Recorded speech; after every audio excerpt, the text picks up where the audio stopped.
फर्जी इफ्स कैसे नचाती रही पुलिस को। नोएडा के एसएसपी वैभव कृष्ण अपने ऑफिस में बैठे थे। वो एसपी देहात विनीत जायसवाल के साथ अपराधों की रोकथाम के सिलसिले में बैठक कर रहे थे। उनके दफ्तर के बाहर अर्दली और कुछ पुलिस अफसर बैठे थे। वे सभी पुलिस अफसर एसएसपी साहब से मिलने आए थे। इसी दौरान अर्दली ने देखा कि पुलिस एस्कॉर्ट के साथ एक मर्सिडीज वहां आई। मर्सिडीज पर लाल बत्ती लगी हुई थी।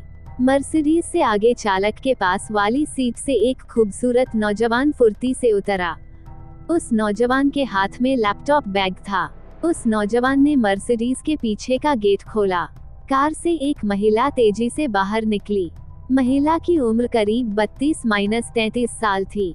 उसने जीन्स और पूरी आस्तीन की टी शर्ट पहन रखी थी। पुलिस की एस्कॉर्ट गाड़ी और मर्सिडीज पर लगी लाल बत्ती देखकर अर्दली समझ गया कि आगंतुक महिला कोई बड़ी अफसर हैं। अर्दली अपने साहब को महिला के बारे में बताने जाता, उससे पहले ही वो महिला तेज कदमों से चलती हुई आई और उससे बोली कि एसएसपी बैठे हैं क्या। अर्दली ने कहा, यस मैम, साहब चैम्बर में मीटिंग कर रहे हैं। आगंतुक महिला अर्दली से बिना कुछ कहे सीधे चैम्बर का गेट खोलकर अंदर जाने लगी, तो अर्दली ने आगे बढ़कर गेट खोल दिया। महिला ने चैम्बर में घुसकर सामने सीट पर बैठे एसएसपी की ओर अपना हाथ बढ़ाते हुए कहा, hello Vaibhav, I am Zoya Khan, officer of Indian foreign service. Zoya ma'am, आपसे मिलकर खुशी हुई। एसएसपी वैभव कृष्ण ने अपनी सीट से खड़े होकर जोया से हाथ मिलाते हुए कहा।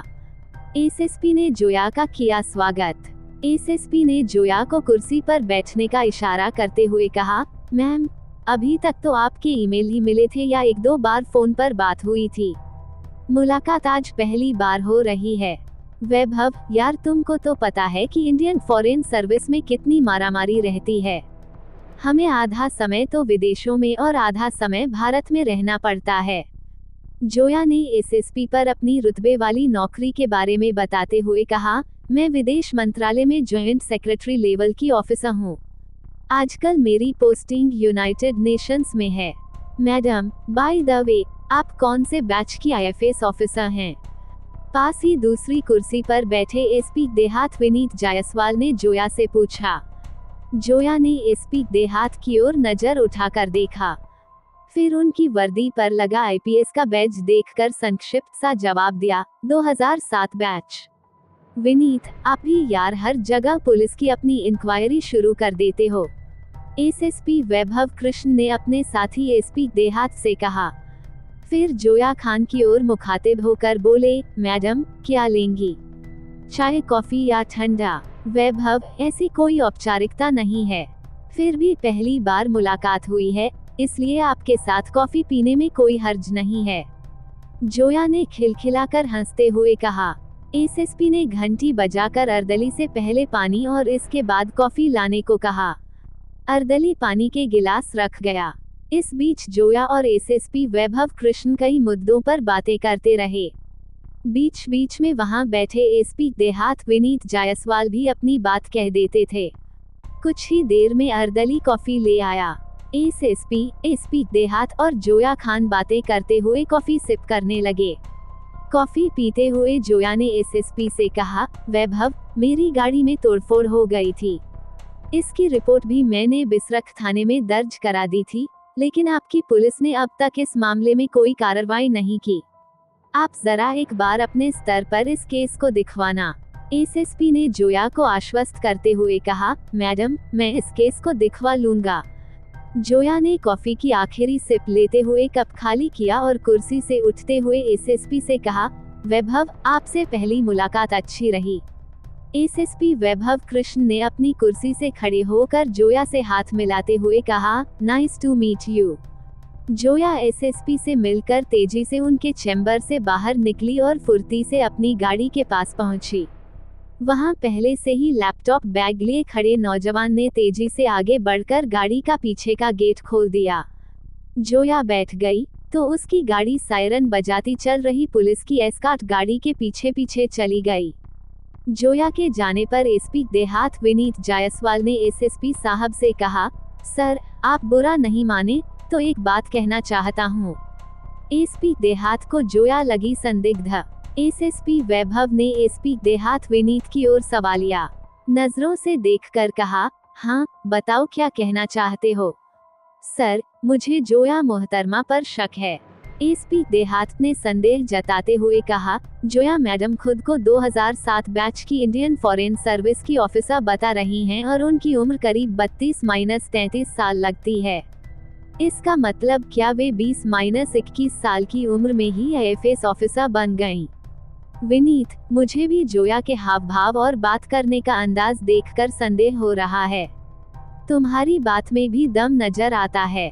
एसएसपी ने कहा, मैं जोया खान की असलियत का पता लगवा लेता हूँ, सारी सच्चाई सामने आ जाएगी। एसएसपी वैभव कृष्ण ने उसी दिन अपने कुछ मातहतों को जोया खान की असलियत का पता लगाने का जिम्मा सौंप दिया। साथ ही उन्होंने साइबर एक्सपर्ट टीम को जोया खान के भेजे एक ईमेल की जांच करने को कहा। ये ईमेल जोया ने एसएसपी से मुलाकात से कुछ दिन पहले पुलिस एस्कॉर्ट उपलब्ध कराने के लिए भेजा था। साइबर एक्सपर्ट टीम ने जोया खान की ओर से भेजे ईमेल के संबंध में जांच की तो पता चला कि यूनाइटेड नेशंस की असली वेबसाइट सिर्फ 222 हूट शहम्द है। इसी से मिलते जुलते नामों से भी कई ईमेल आईडी मिली। असलियत जानने के लिए डोमेन नेम की जांच कराई गई। इसमें पता चला कि जोया ने खुद अपने लैपटॉप से बैंक अकाउंट के माध्यम से शहम्द नामक वेबसाइट खरीदकर उससे ईमेल बनाया था। इसके अलावा दूसरी पुलिस टीम को जोया खान के बारे में कई ऐसी बातें पता चली जिनसे यह बात पुख्ता हो रही थी कि जोया खान फर्जी आईएफएस अफसर बनकर घूमती है। फर्जी होने के मिले सबूत। सभी तरफ से जोया खान के बारे में फर्जी अफसर होने की पुष्टि होने पर नोएडा पुलिस ने जोया खान को हिरासत में लेकर पूछताछ की तो उसकी जालसाजी की सारी पोल खुल गई। पुलिस ने पूछताछ के बाद जोया खान और उसके पति हर्ष प्रताप सिंह को 4 अप्रैल को गिरफ्तार कर लिया। पुलिस ने जोया के पास से यूनाइटेड स्टेट्स डिपार्टमेंट का फर्जी डिप्लोमेटिक आईडी कार्ड, 2 लैपटॉप, पिस्टलनुमा lighter gun, walkie talkie wireless set, 4 mobile phone, ATM card, pan card, फर्जी ड्राइविंग लाइसेंस सहित यूएन का लोगो लगी मर्सिडीज कार और नीली बत्ती लगी एसयूवी महिंद्रा कार सहित कई अन्य सामान भी बरामद किए। फर्जी आईएफएस ऑफिसर जोया खान और उसके पति से पुलिस की पूछताछ के आधार पर जो कहानी उभर कर सामने आई वह इस प्रकार है। जोया मूल रूप से उत्तर प्रदेश के मेरठ की रहने वाली है। मेरठ के कैंट इलाके में सदर बाजार स्थित तिवारी कंपाउंड में उसके पिता का आलीशान बंगला है। उसके पिता खान एमबीबीएस डॉक्टर हैं। उनका मेरठ के लालकुर्ती बड़ा बाजार में क्लिनिक है। जोया के पिता डा ए खान की इस इलाके में अच्छी शोहरत है। डॉक्टरी के पेशे से उन्होंने अच्छी खासी कमाई भी की है। डा ए खान की 2 बेटियां हैं। बड़ी बेटी जोया ने मेरठ के प्रतिष्ठित स्कूल से प्रारंभिक पढ़ाई की थी। इसके बाद उसने दिल्ली से ग्रेजुएशन किया।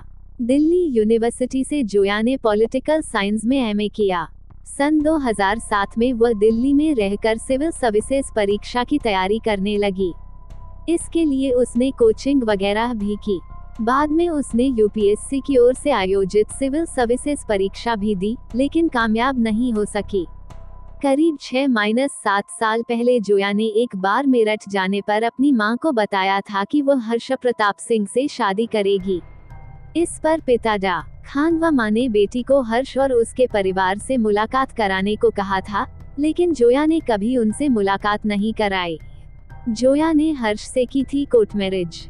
जोया ने नवंबर 2013 में हर्ष प्रताप सिंह से कोर्ट मैरिज की थी।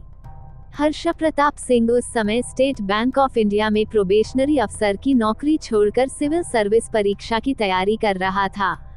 शादी के बाद हर्ष प्रताप सिंह ने सिविल सर्विस परीक्षा भी दी, लेकिन वह सफल नहीं हो सका।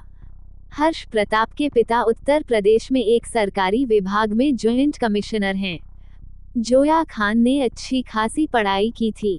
उसकी तमन्ना प्रशासनिक अफसर बनने की थी, लेकिन वह परीक्षा में सफल नहीं हो सकी, तो उसे अपने सपनों पर पानी फिरता नजर आया। पति हर्ष प्रताप भी सिविल सर्विस परीक्षा में पास नहीं हो सका था। करीब 2 साल पहले जोया ने अपने सपनों को पूरा करने और अफसरों जैसा रुतबा हासिल करने के लिए फर्जीवाड़ा करने की योजना बनाई। उसने इंटरनेट पर यूनाइटेड नेशंस सिक्योरिटी से संबंधित सारी जानकारियां जुटाईं। इसके बाद उसने GoDaddy डोमेन से फर्जी email ID security chief United nation security council .org के नाम से बनवाए और इसे रजिस्टर्ड करवाया। इसके लिए जोया ने यूनाइटेड नेशंस ऑर्गेनाइजेशन के लोगो व अन्य सूचनाएं फर्जीवाड़े से हासिल कर उपलब्ध करवाईं। इसके बाद जोया ने खुद का United Nations Organisation Security Council का आईडी कार्ड और विजिटिंग कार्ड बनवाए। जोया ने खुद का एक डिप्लोमेटिक आईडी कार्ड भी बनवाया। इसमें खुद को न्यूक्लियर पॉलिसी अफसर बताया गया। वाशिंगटन से जारी इस आईडी कार्ड में जोया की तैनाती अफगानिस्तान में बताई गई थी। इसके बाद जोया ने उत्तर प्रदेश के एक जिले के एसपी को United Nations Organisation Security Council के नाम से ईमेल भेजकर पुलिस एस्कॉर्ट मांगी। जोया को इस ईमेल पर पुलिस एस्कॉर्ट सुविधा मिल गई।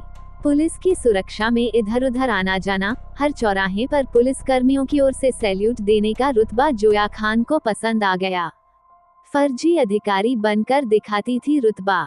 जोया ने खुद को भारतीय विदेश सेवा की अधिकारी के रूप में प्रचारित करना शुरू कर दिया। मेरठ में भी वह खुद को आईएफएस अफसर बताने लगी। वह किसी को भारतीय विदेश मंत्रालय में संयुक्त सचिव बताती, किसी को वो यूनाइटेड नेशंस की सिक्योरिटी काउंसिल की न्यूक्लियर पॉलिसी अफसर बताती। जोया ने अपनी मर्सिडीज गाड़ी पर यूनाइटेड नेशंस का लोगो भी लगवा लिया था। एसयूवी कार पर नीली बत्ती लगवा ली थी। भारतीय विदेश सेवा की अधिकारी के रूप में जोया खान मेरठ, गाजियाबाद, नोएडा, गुड़गांव, अलीगढ़, मथुरा, मुरादाबाद आदि जिलों के एसपी या एसएसपी को यूनाइटेड नेशंस सिक्योरिटी काउंसिल के सिक्योरिटी चीफ की ओर से ईमेल भेजकर पुलिस सुरक्षा की मांग करती थी। जोया खान ने अपने मोबाइल में वॉइस कन्वर्टर ऐप डाउनलोड कर रखा था।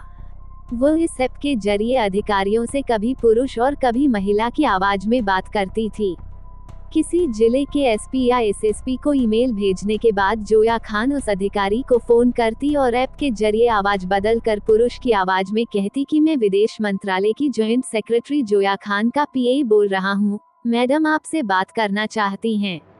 इसके तुरंत बाद जोया खान महिला की आवाज में उस अधिकारी से बात करती। वह धाराप्रवाह अंग्रेजी बोलते हुए कई बार फोन पर अधिकारियों को फटकार भी देती थी। पत्नी जोया के रुतबे के इस खेल में पति हर्ष को भी मजा आने लगा था। जोया इस खेल में पति को साथ रखना चाहती थी, इसलिए दोनों ने मिलकर एक रास्ता निकाला। इसके मुताबिक जोया आईएफएस अधिकारी बनकर कार में पीछे की सीट पर बैठती थी और हर्ष उसका कमांडो बनकर कार चलाता था। हर्ष अपने पास लाइटर, पिस्टल और वॉकी-टॉकी रखता था। कार से उतरकर जोया जब किसी अधिकारी से मिलने जाती थी तो हर्ष उसका लैपटॉप और डायरी उठाकर चलता था। पुलिस की एस्कॉर्ट के सामने जोया और हर्ष किसी को ये जाहिर नहीं होने देते कि वे पति पत्नी हैं। इस दौरान हर्ष जोया को मैडम कहकर कहता था। अपनी पोल न खुल सके, इसके लिए जोया अपनी कार चलाने के लिए किसी ड्राइवर को नहीं रखती थी। ड्राइवर को रखने से जोया का फर्जीवाड़ा उजागर हो सकता था, इसलिए जोया जब भी आईएफएस अफसर बनकर जाती तो हर्ष ही कार चलाता था। जोया अपने घर में भी किसी पुलिसकर्मी को नहीं आने देती थी। इस बीच जोया अपने पति हर्ष के साथ ग्रेटर नोएडा वेस्ट की प्रिस्टीन एवेन्यू सोसाइटी में फ्लैट लेकर रहने लगे। ये फ्लैट जोया ने 6,500 रुपए महीने किराए पर ले रखा था। इस सोसाइटी में भी जोया ने खुद को आईएफएस अफसर ही बता रखा था। जोया हर महीने मेरठ भी आती जाती रहती थी। मेरठ में भी जोया पुलिस एस्कॉर्ट लेती थी। इसके लिए वह पहले ही एसएसपी को यूनाइटेड नेशंस का ईमेल भेज देती थी। इसी 26 मार्च को भी जोया मेरठ गई थी और पुलिस सुरक्षा ली थी। इसी दिन वह मेरठ के एसएसपी नितिन तिवारी से भी मिली थी। वह विभिन्न जिलों के पुलिस अधिकारियों को फोन कर अपने निजी काम, किसी मुकदमे की पैरवी आदि के लिए कहती थी। सुरक्षा एजेंसियों ने की पूछताछ। इसी साल जनवरी में ग्रेटर नोएडा वेस्ट की प्रिस्टीन एवेन्यू सोसाइटी में रात के समय जोया की कार के शीशे किसी ने तोड़ दिए थे। इस पर जोया ने नोएडा के एसएसपी वैभव कृष्ण से शिकायत की थी। इस संबंध में जोया ने मुकदमा भी दर्ज कराया था। पुलिस की ओर से कोई कार्रवाई नहीं करने पर वह 30 मार्च को इसी सिलसिले में एसएसपी वैभव कृष्ण से मिलने उनके ऑफिस में गई थी। जोया का फर्जीवाड़ा उजागर होने के बाद पुलिस अब दूसरी सुरक्षा एजेंसियां जांच पड़ताल में जुटी हुई हैं। जोया खान से बरामद लैपटॉप और मोबाइल के डेटा की जांच नोएडा एटीएस टीम कर रही है। पुलिस ये भी जांच कर रही है कि जोया का संबंध अफगानिस्तान या अन्य किसी देश से तो नहीं है। ये बात भी सामने आई थी कि गिरफ्तारी से कुछ दिन पहले जोया ने मेरठ में हुई प्रधानमंत्री की रैली के लिए पुलिस से एस्कॉर्ट मांगी थी। हालांकि पुलिस इस बात से इनकार कर रही है। नोएडा में गिरफ्तारी के बाद जोया के खिलाफ मेरठ में भी मुकदमा दर्ज किया गया है। इसके अलावा हरियाणा और उत्तर प्रदेश के उन जिलों में भी जोया के खिलाफ मुकदमा दर्ज करने की तैयारी चल रही है, जहां जोया ने फर्जीवाड़े से पुलिस सुरक्षा हासिल की थी। कहा जाता है कि जोया के माता पिता और हर्ष प्रताप के पिता को पता चल गया था कि जोया फर्जी आईएफएस अफसर बनकर घूमती है। हर्ष के पिता ने बेटे को समझाया भी था, लेकिन सरकारी अफसर का रुतबा और पुलिस वालों के सैल्यूट के आगे उनकी समझाइश का कोई मतलब नहीं निकला। कथा